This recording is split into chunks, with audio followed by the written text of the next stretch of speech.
Someday Angeline by Sachar. Chapter 5, Mr. Bone. Before, when Gary took off his shoe and put it back on and Angeline asked him why he did it and he said he didn't know, well, actually, he had a very good reason. There was a pebble in his shoe.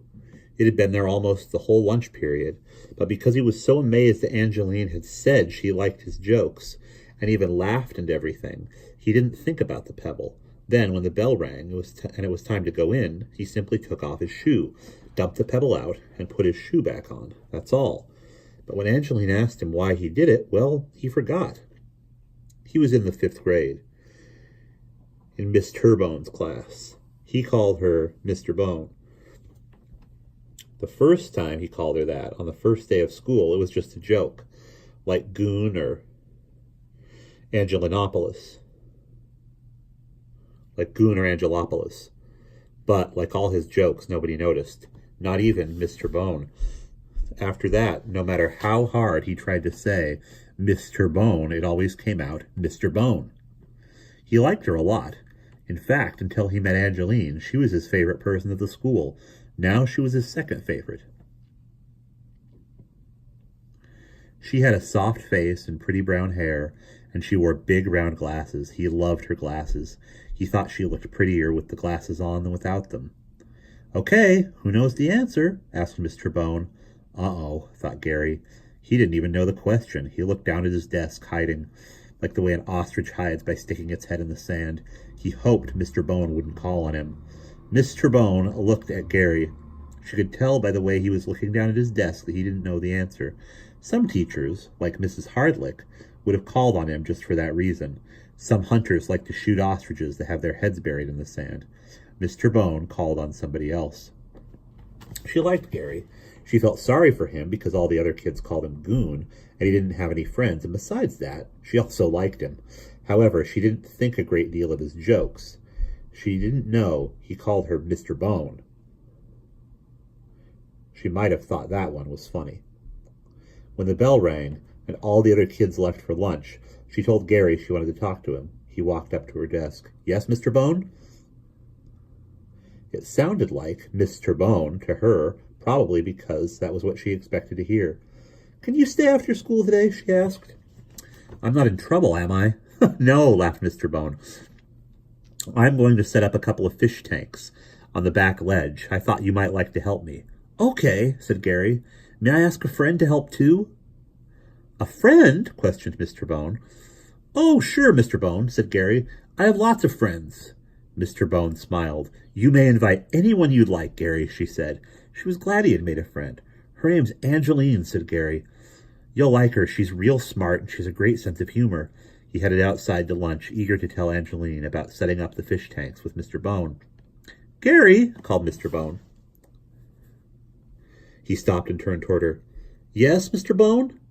I'm your friend, too." It was a very hot day, just as Angeline had predicted. It was the hottest October 5th since they had started recording the weather. Abel and Gus drove up and down the city streets, one house at a time, collecting people's garbage. Sometimes Abel drove while Gus picked up the cans and dumped them in the back of the truck.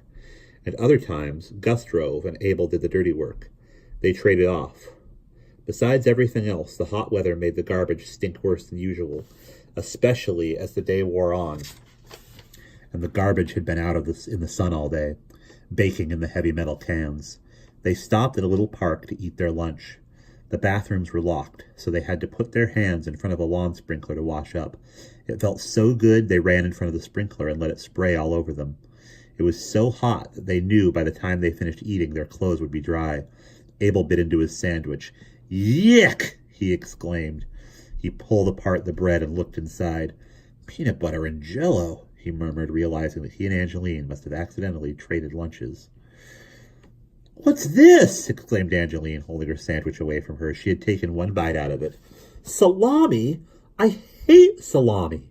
"I'll trade with you," said Gary. "I love salami." "Okay," said Angeline. "What do you have?" "Salami," said Gary. "I just love salami." They traded sandwiches. "Today after school, do you want to help Mr. Bone and me set up some fish tanks?" he asked. "Who's Mr. Bone?" asked Angeline. "My teacher. We're setting up some fish tanks after school, and Mr. Bone said you can help too." Okay, said Angeline. It meant she'd have to take the regular city bus home instead of the school bus, but she didn't mind. She liked riding the city buses. She liked pulling the cord when it was time to signal the bus to stop.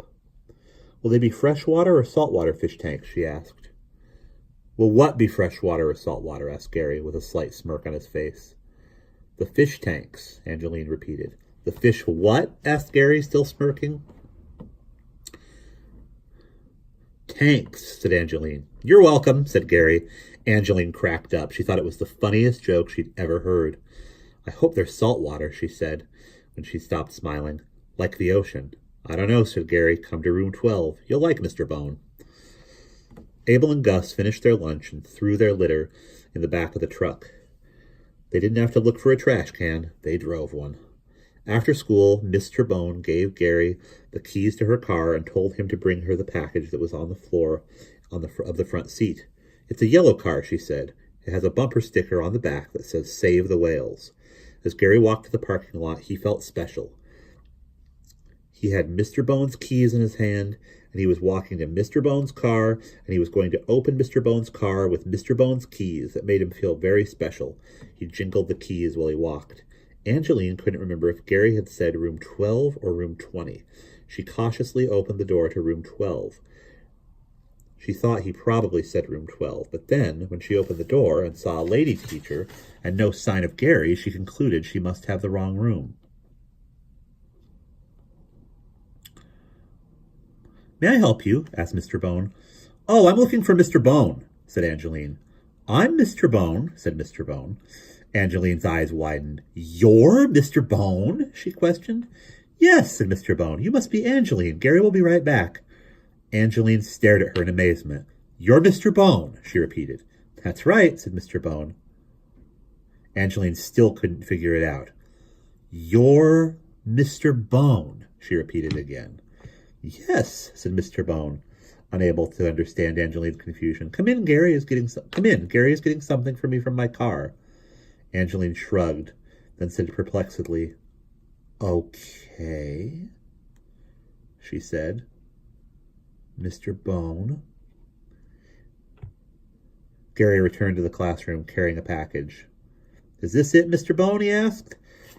Yes, thank you, Gary. Well, what do you know, thought Angeline. She is Mr. Bone. What is it? Gary asked, referring to the package he brought in. Is it for the fish tanks? Mr. Bone smiled. Why, yes, Gary, she said. As a matter of fact, that's just what it's for. She set the package on her desk, and then they went to work, setting up the fish tanks. It took them over an hour to finish both tanks. Yet they still never opened the package that Gary had gotten from Mr. Bone's car.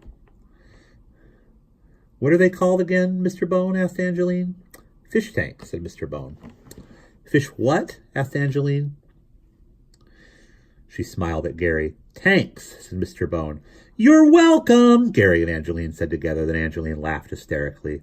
They filled one tank with fresh water and one with salt water. Angeline said she liked salt water best, and Gary said he liked the fresh water best. Better, not best, corrected Mr. Bone. When you compare two things, one can only be better, not best. Do you have any fish for them? Gary asked. Mr. Bone smiled. In the box you brought from my car. Oh, no, Mr. Bone, said Angeline and Gary together. They've been out of water all this time, said Angeline. They've drowned, said Gary. Mr. Bone told Gary to open the box. I don't want to look, said Angeline as she peered over Gary's shoulder. Inside the box were 3 big cookies, each shaped and decorated like a fish. One for each of us, said Mr. Bone, for setting up the fish tanks. Thank you, Mr. Bone, said Angeline. Oh, yeah, thank you, Mr. Bone, said Gary. I'll try to get real fish for the tanks tomorrow, said Mr. Bone. Right now, I'll go get us some milk from the cafeteria for our cookies. Angeline thought Mr. Bone was wonderful. She knew Mrs. Hardlick would never eat a fish-shaped cookie. I don't want any milk for my cookie, Mr. Bone, she said. I'll have a glass of salt water. And that's the end of Chapter 5.